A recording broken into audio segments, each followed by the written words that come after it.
Over the years, DegoSec has produced a number of students who have gone on to the military. Today we meet just one, Colonel Darnley Wyke. Welcome to the Ministry of National Security. Colonel Wyke, thank you for joining us today. Yes, good evening, sir. Tell me, what was your experience like? You left in 1982, so you were there from 1977. Yes. What was your experience like at DegoSec? Wow, DegoSec was, that place that you wanted to be. My brother went to DegoSec, my cousins went to DegoSec, so naturally I wanted to go to DegoSec. I actually lived in the street after the school, Zircon Drive, which was like a stone's throw. So I was really in the schoolyard. So going to DegoSec for me was always something I look forward to. My experiences there were full of adventure, full of all the childhood memories that you want to pull together. Talking about playing sports, the academics and everything. It was, I think, just fantastic. Yeah. Tell me some of your fondest memories there. Fondest memories in DegoSec, of course, playing football for the school. I played under 14, under 16, under 19. I also played hockey. Same thing under 14, under 16, and the open categories. Back then, sports was the thing that young people did. Yeah, I was also a member of the 4-H club, which for me was really the ideal, because I loved agriculture, planting in the garden and growing chickens and all the things that we did in 4-H and visiting places in Trinidad and Tobago.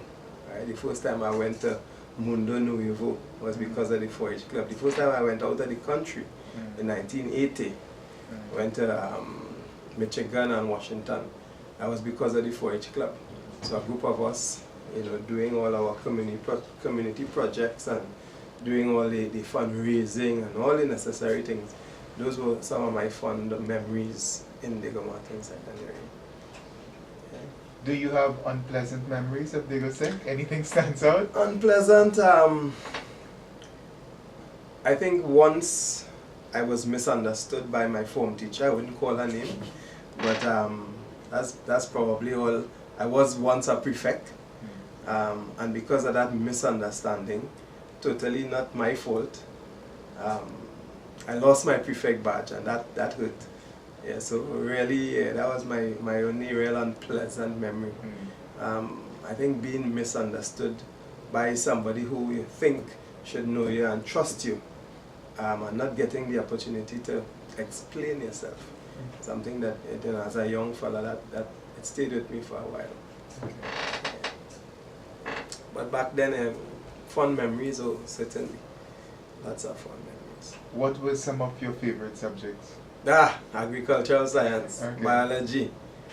Those were the two that I remember clearly. Principles of business I did, geography. You have Mr. Utley. The days of Mr. Utley, always cracking jokes in the class. A very serious teacher, but there was a soft side to him.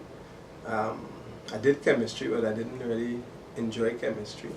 But yeah, biology and agricultural science, I think, were definitely my favorite subjects. Was there anything in DegoSec that influenced your career choice? Would you believe the track that really brought me to the military? When I left school, I was intent on becoming an agriculturist. I checked out ECIAF at the time, and they were not taking the locals. They actually wanted to close down ECIAF at that time, back in 1982-83. So I was told by one of my very best friends, Michelle Ashley at the time, who had gone to DegoSec and then moved on to Holy Name, that her mother wanted to speak with me, and she said, "What are you doing with your life?" Her father was in the military. She said to me, "Why don't you join the military?" I said, "And do what?" She said, you could become an officer. I said, what's an officer? She said, well, they send you away to study, and right away, you know, there was a light went on. I thought academics. I wasn't thinking about military studies, but I came, I did the application, and the rest is making history, as they say. Okay, Colonel Wyke, I see you've been in the Army since 1984. You received the Efficiency Decoration, and there's also a Master of Defense Studies. Could you tell us a little bit more about that, please? The Efficiency Decoration is a medal that is awarded to service personnel. It is awarded to officers who complete 18 years unblemished military service with the colors. So back then, that was when I was 18 years in the service as an officer. I received that Efficiency Decoration from His Excellency the President. That is only given to officers who have unblemished service. In other words, it's meritorious service. Right? Some of the other medals that I have include the EM Efficiency Medal, which is given to all soldiers after 12 years unblemished service. In addition to that, I have medals with regard to the coup, the General Service Medal. I have the 50th Anniversary Medal, and you know, the medals is something that the military, yeah, for us that's where the age were. Okay. Yeah, we love to get medals for all kinds of things. And Fifth Summit of the Americas, also we received a medal for that. Yeah. What about the Masters of Defense Studies? Was that optional, or is it something you had to do? The MDS, the Masters of Defense Studies, I received after successfully completing the Joint Command and Staff course. Right, this is one of the highest grades of courses that is given to officers. Actually completed it in the Royal College of Military Studies in Canada. This was in 2010 into 11, so it's actually a year course. Okay.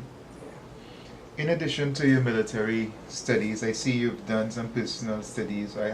You have a diploma in human resource management, BSc in management studies, and now you're pursuing a master's in strategic leadership and management. Yes. What motivates you to do all of this? Well, actually my two kids, I plan to be a proper example to them. And I feel that one of the ways that I can do that is by modeling for them what excellence is. So in terms of academics, applying yourself and so on, you know, you must ensure that you strive for excellence in everything that you do. As well, the modern military that we have, you can't expect to come in with 5 O levels and leave after 30 years with 5 O levels. You would not have moved significantly. And now we have recruits and young officers coming in with BSc, master's degrees, etc., etc. And in order to have the moral authority to lead these people, you must have the undergirding of proper academic studies. Very quickly, tell us, you came in as an officer. I did. Right, and give us an idea over the years how you moved. Well, the entry level for officers, you come in as an officer cadet, which is an officer in training, right, as an officer cadet. Once you're commissioned, after your basic officer training, which I did in the Royal Military College in Sandhurst in the UK, you then move through the ranks of the officers. So after 2 years as a second lieutenant, you go to lieutenant, which is the next rank. Captain is the next rank, then major, lieutenant colonel, and my current rank as a colonel. Next rank would be a brigadier, and then finally major general. So that is what you're aiming for before you leave the service? Most certainly. Okay, great. I am a career officer, and I mean, naturally, one would want to go as far as is humanly possible, right, and divinely possible as well. Yeah. It's interesting that you say divinely possible, because a couple of years ago I heard you speak at our school function and there was a lot of biblical reference. How difficult is it to be a Christian and a member of the Trinidad Tobago Army? How difficult it is to be a teacher and a father. That's how I'll answer that. The fact of the matter is, you are a believer in the true, the living God. If you understand who you are and whose you are, you can exist anywhere. Yeah? From here to eternity. Serving as a military officer and being a believer, I think, is the only combination that there is. Because of the nature of our job, the nature of our way of life, you must believe in something bigger than yourself, because you brush with death ever so often. Understanding whose you are. Yeah? Jesus Christ is my personal Savior. He's my Redeemer. He's my all. So living that experience out wherever you are. I mean, my aim in life is to be salt and light. So whoever I come into contact with, you guys, the people I work with, the people I exchange, you know, on a daily basis with, those are the people who I influence. That's my field, yeah, to draw salvation from, to draw strength from. You mentioned that you have 2 children. I do. Gabriella is my first, the apple of my eye. I always say she's my eyeball. She's 19 years old. Born the day after my birthday, so she was my 30th birthday present. And my son, Jabari, he's my right arm. So you have eyeball, you have right arm. Wife of 23 years, she's my heart. Okay.